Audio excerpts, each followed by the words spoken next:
shed guy here. I want to make a ball turning attachment for my lathe, and I'm going to go about it in a sort of smart and brown fashion, by which I mean I've got bits from my old scrapper which I'm going to use. I'm going to mount it on the ways, and I'm going to use something to carry the cutter across so I can position, and then something so I can hold the cutter and spin it.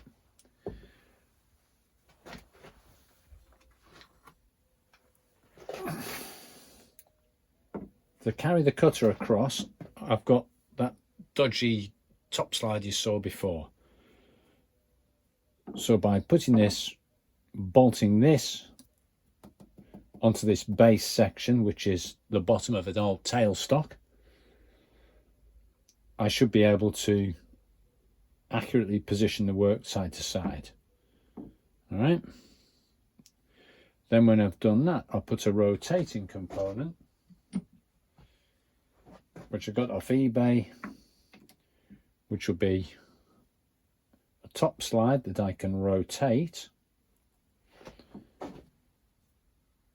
And the cutter will be held in a smart and brown tool holder. So it's smart and brownish. But you can see straight away we've got a height issues here, and we need a good height of the tool above its center of rotation so we can get a good clearance and a reasonable diameter of cut. To lock the bottom plate down,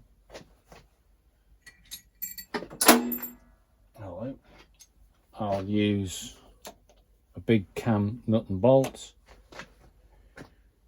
which will go through to a plate underneath, and I'll probably have one at the front end, one at the tail end, and that way I can be confident that there's no movement on my fixing. I do not want to nobble the ways. This was the top slide that was Joe knackered, and it's even got good old hammer marks in here. I'm going to reduce the thickness of this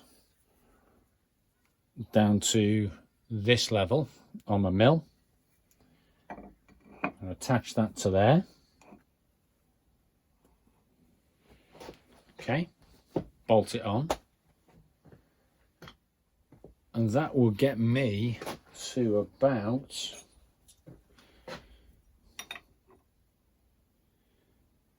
that height there. That height there.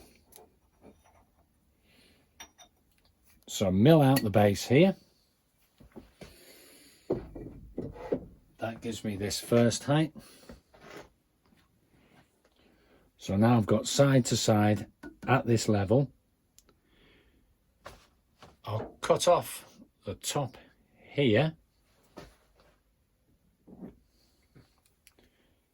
So normally your hand controls here, but this is going to foul for rotation. So I'll cut this top section off. Flip the control, so the control, instead of being at this level here, will flip and drop lower. Alright, so it'll flip like that. Unfortunately, it's not perfectly symmetrical, so I've got to make this piece. That'll be my first port of call. That will then give me a good flat base for this to rotate on, and I reckon I'll be at about this level here. So I've maintained some guts in the top slide. You can see it's deeply cut out in the middle. So I'll be at about that level there.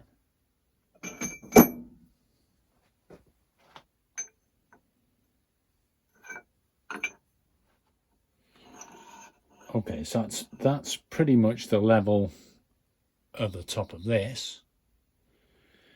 And then my tool post sits on the top of that.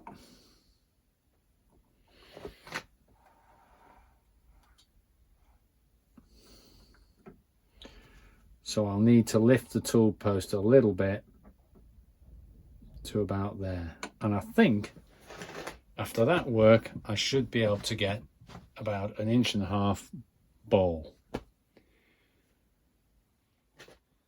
So we're going to take a sack weight, which is cast iron, and we're going to cut out a lump, which is quite a decent sized piece, avec la hacker.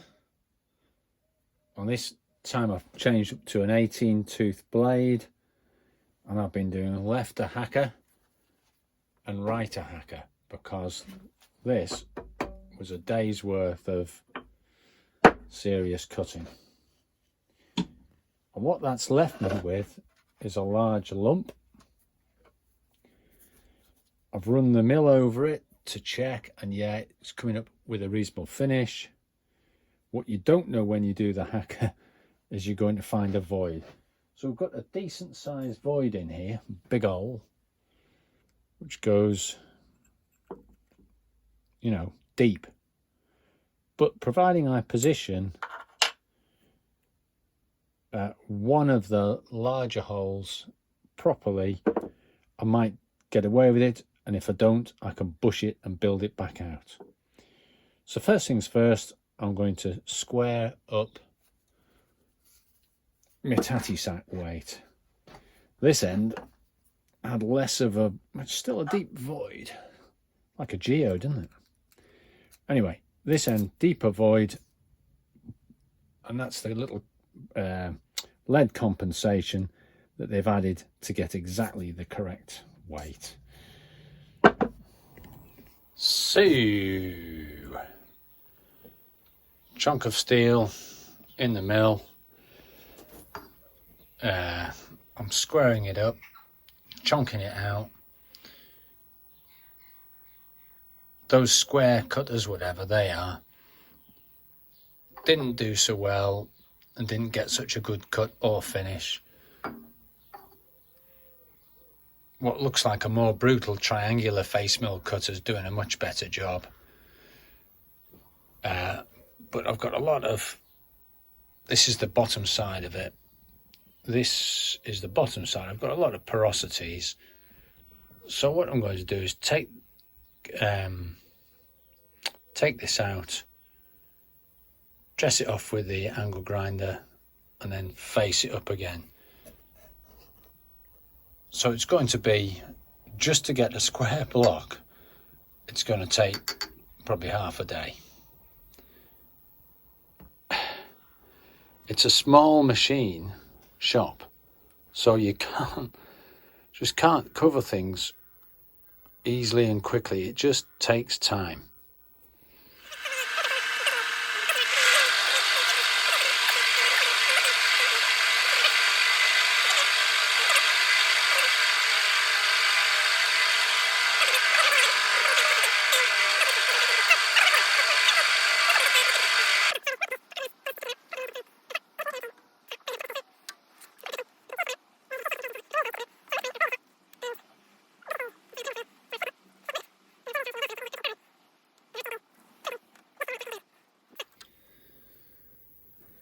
Right, I've got the block in the vise, flat. I'm machining the fit side that goes onto the top slide. I've got the locator pins. I'm going to drill the 2 locator pins. Then I'll drill the cap heads and the lead. This hole is going to be brought rather from the top, it's going to come down to the bottom. These little engineer's clamps are just so I can locate the piece, because I'll drill this hole, ream it, but when I'm reaming, I'm not going to ream through this piece. You know, I just haven't got enough length. So I do have an engine reamer.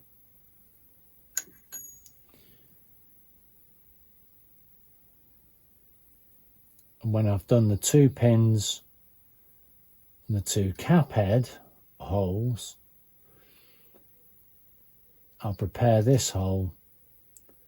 And to get the location accurately for this second hole, which is further back, I'll flip the part. But I've marked up roughly where it is, because it's an absolute brain teaser working upside down and back to front. Anyway,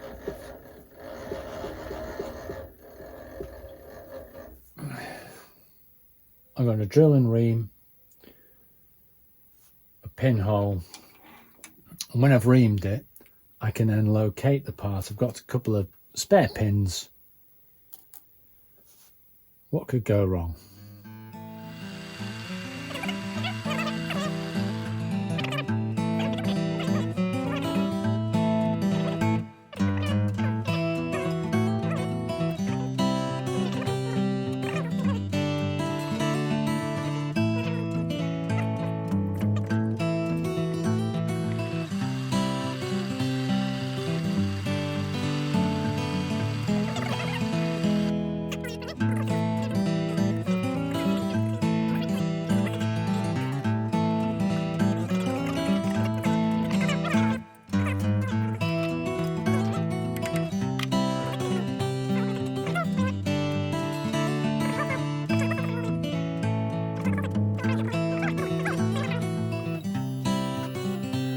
Okay, so we drilled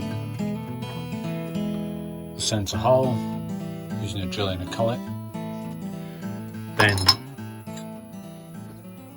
reamed it 3/8 using a reamer on an extension sleeve. You know, just there you go, eject that out. So that's a 1 Morse taper and a 2 adapter.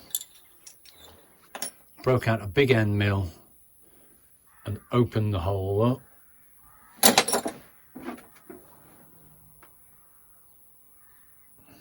Then we broke out the automatic boring head. Now this one, you can set stops. You can make the head face across as it rotates by holding a rod up here. But that's a video in itself, and that would take my brain too much to get through. So I've used it just as a conventional boring head, unlocking it, setting the cutter over, and slowly working my cutter to the right depth. I've measured the depth. We've got a washer that fits here. I measured the depth with a micrometer, and then it was difficult to measure this with it in place, so we're about right if those 2 washers sit in there. There it is. Okay. When this is cutting to depth, you know, because the whole thing will start squeaking. So we know we've got the diameter right. As this is running, you'll hear when I get to depth. I've got a depth gauge on the knee. So it's going to start squeaking about now.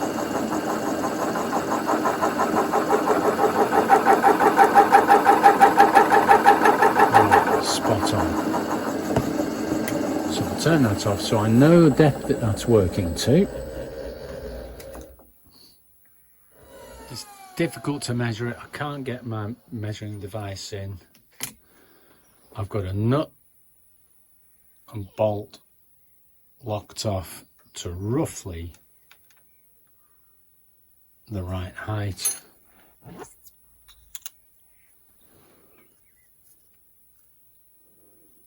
And that's telling me that feels good. So I'm calling that good.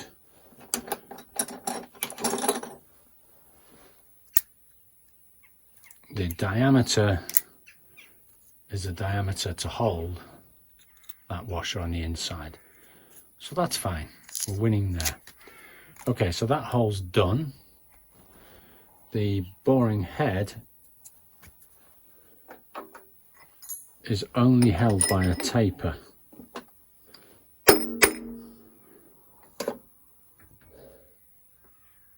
And there's a little arrow.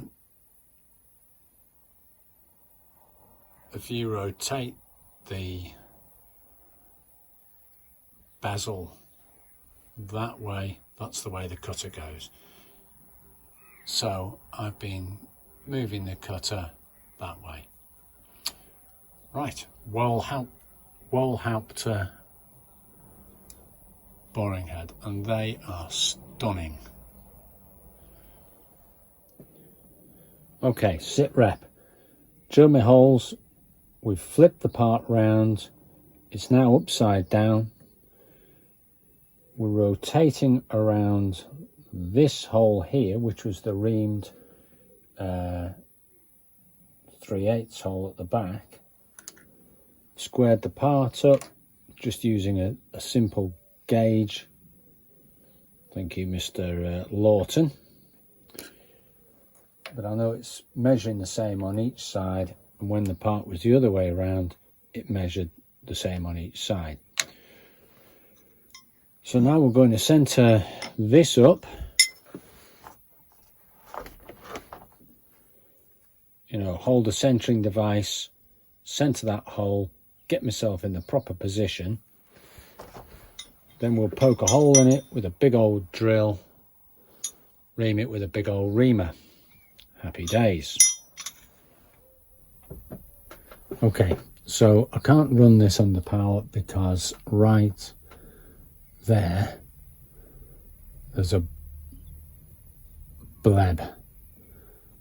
But we're about right. We're 0. So it's about +1 there. And just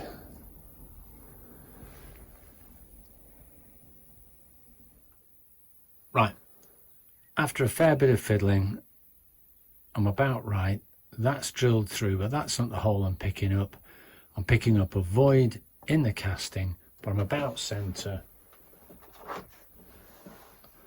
The curved stylus is longer. I could fiddle around and make a shorter stylus, but I think I'm going to go with it. Take off that.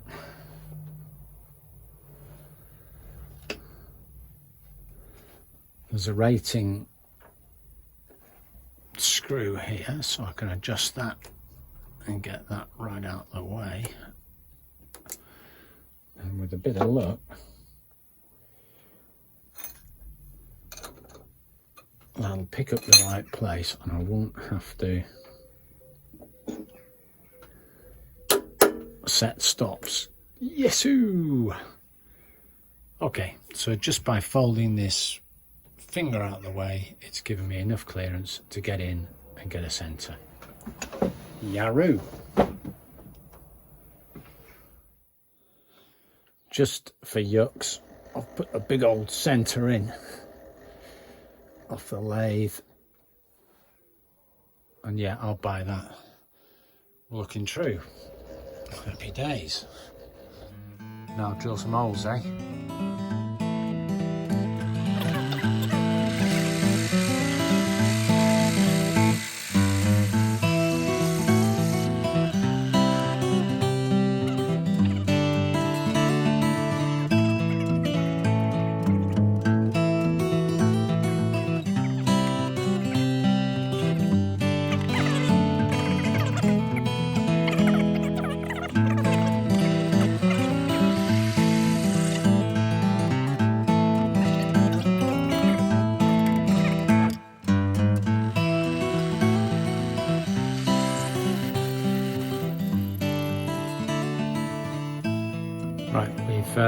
flipped the job. We're boring out this part now, and that's the part that captures the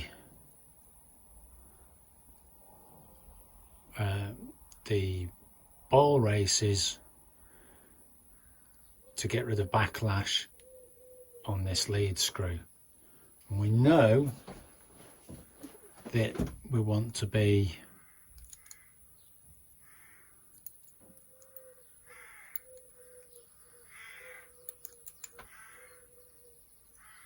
around 500 thou. All right. So the thickness of this land in here, the real estate in there, is 1/2 inch. So I've pretty accurately measured that. We know we're at the right depth. We're going to bore this out to the correct diameter now so that the washers drop in. And I've set a depth gauge. We're back on the boring head, and as I cream it into here,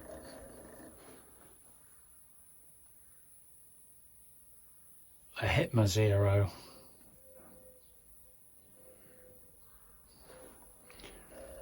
and I've got to the right depth. So I'm going to open this back out, bore down it. I'll put a cut on, so unlock it. I'll lock it off on that, and we'll see how we're looking. No, I won't.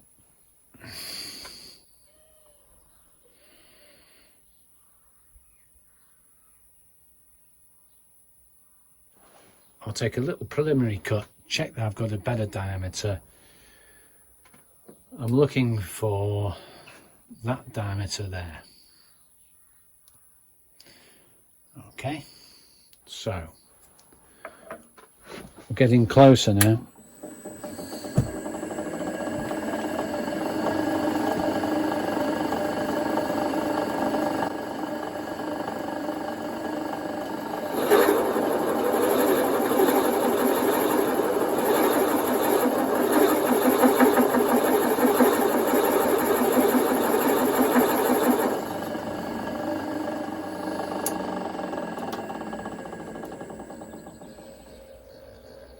Wow, that looks pretty decent. That is one lovely thing. Wow. Okay, cool.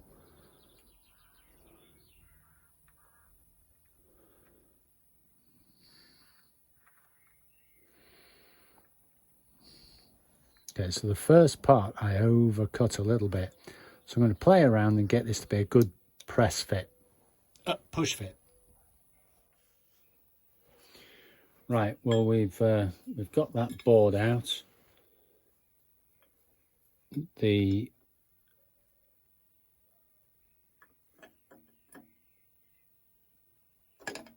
boring head there is very, very accurate.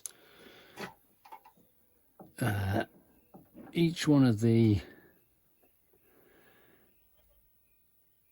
gradings there is 0.01 millimeter off diameter. Anyway, the result is it's given me a really, really smooth bore and a perfect fit for my cover cap. So I'll countersink these two holes for cap heads.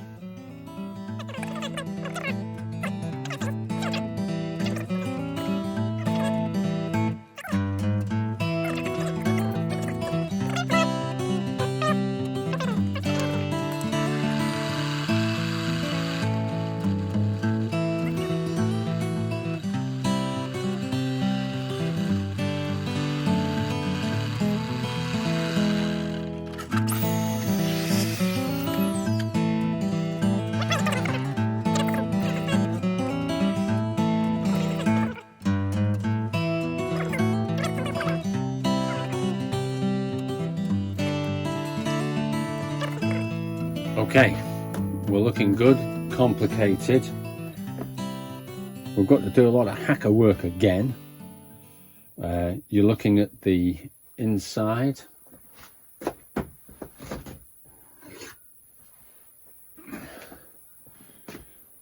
So that face goes onto that face. Plop.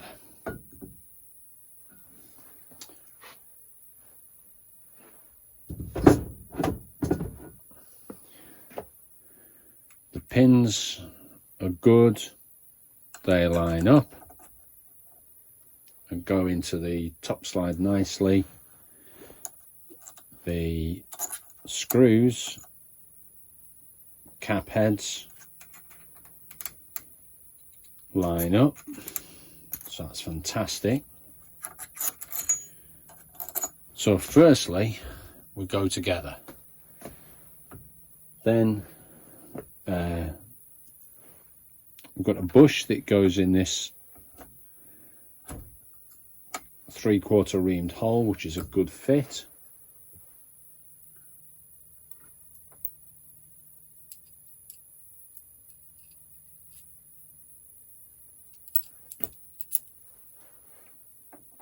Our lead screw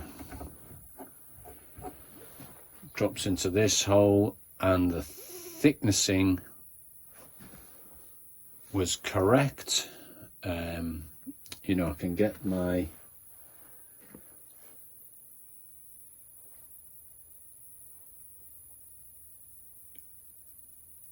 bearing assembly and rating nut on there, so that's great. I need to make access so that I can lock that off. That'll come through the top. The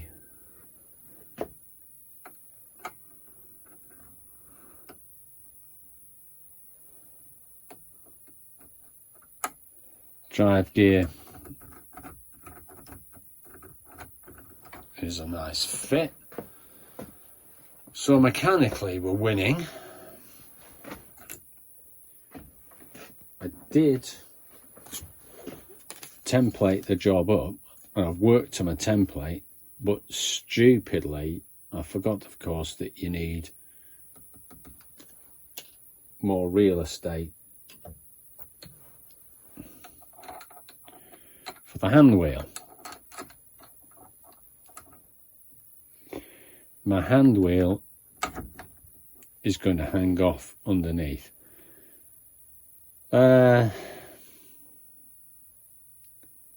What the hell?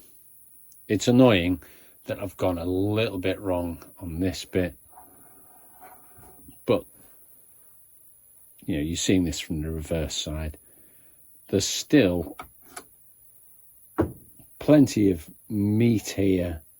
There's plenty of real estate for the hand wheel to be running on. So I'm just going to go with it. I'm not remaking the piece. It took me ages to cut it out, and I'll probably make other mistakes, but all in all it's pretty good.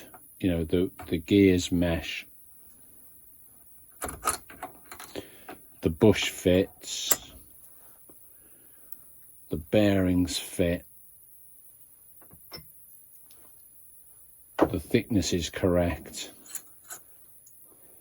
the pins and the cap heads fit, you know. So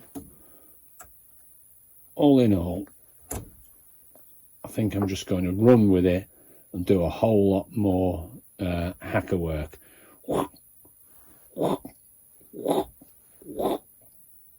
And then chonk these corners, maybe around this. I'm a goner. Thanks for watching.